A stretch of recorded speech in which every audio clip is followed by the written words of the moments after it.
I'm literally shaking. Holy crap. Like I was just driving and then just the transmission died. Holy side of the highway because this car doesn't want to move forward.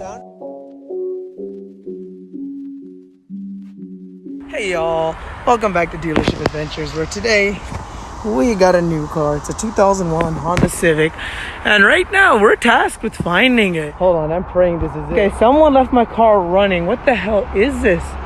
Who? This is my car for sure, and it's definitely running. Sorry, I know I got cut off, but I don't usually like cars running without me having checked out if they have oil, fluid in the radiator and all that. So I just opened the hood. And actually, I am very decently surprised. Overall, I know this isn't no Ferrari or anything, but you know, we got the spoiler on the back because you know all 120 or 30 horsepower in this need that downforce. It's an EX, so we got a sunroof. We're living S-Class style. I live in Lilburn, drive on US 29. You know, there's a lot of cops, but I forgot my dealer tag at home, and my neighbor dropped me off, so I do not have a tag to drive on. However, I also do not have a ride home.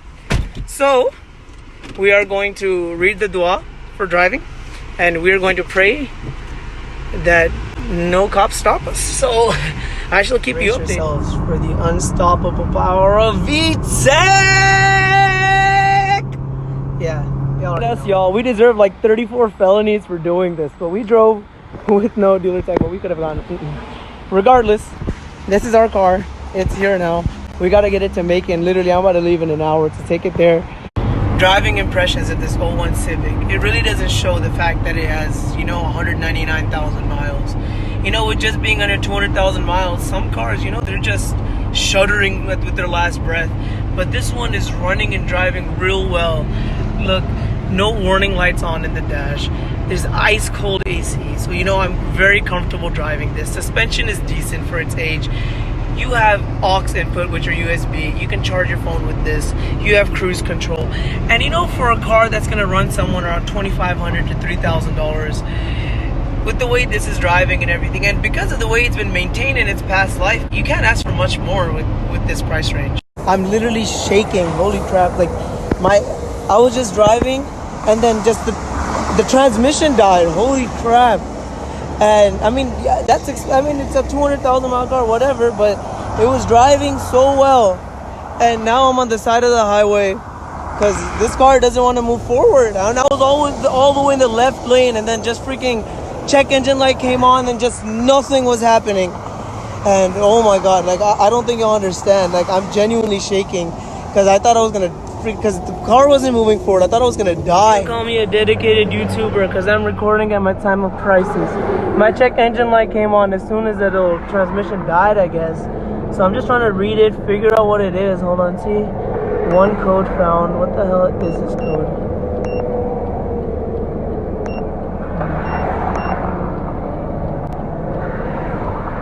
Camshaft position sensor. I don't know. Hold on. Let me look this up. Maybe my transmission isn't dead because, okay, I shut it off. I let it cool down for a little bit. And I'm just staying on the shoulder because this car is coming. But it has no acceleration. Holy crap. I don't know what I'm going to do. I'm trying to get into a gas station or something because I hate being on the side of the highway. But it seems like it's a camshaft position sensor code, hopefully.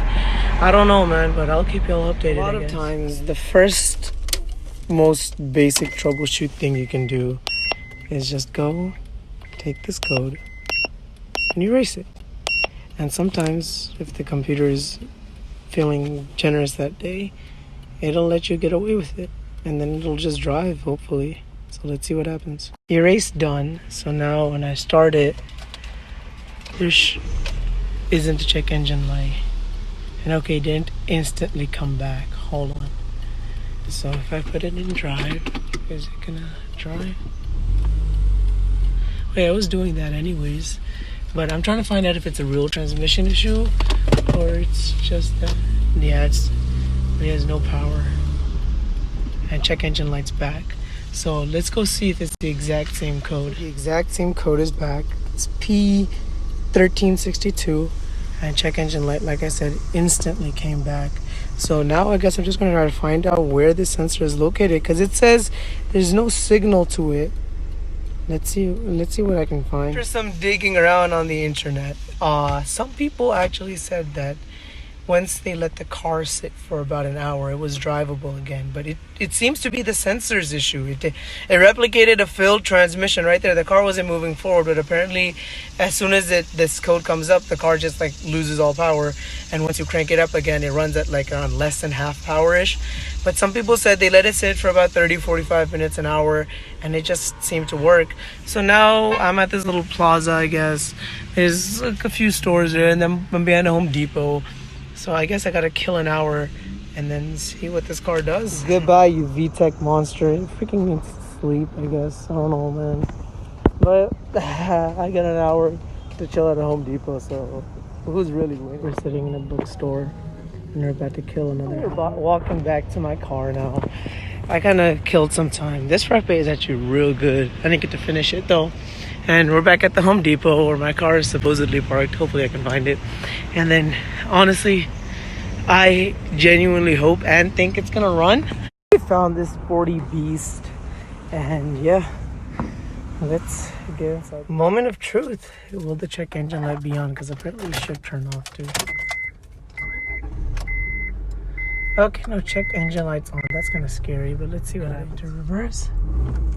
Okay, engine feels back in power, like how it was. I might be speaking too soon. Yeah. Yes, sir. Wow, the power is back.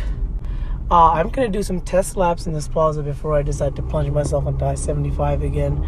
So let's do that. Okay, like I said in the beginning, it was driving way too well for the transmission to just go out like that. And you know, when it happened, you know, I was completely shook. You know, I was trying to say, oh, transmission fluid's too clean, someone tried this, or I mean, I was just real panicked. But look, we're back on the highway. Just it's accelerating just like normal. My good luck didn't last for long.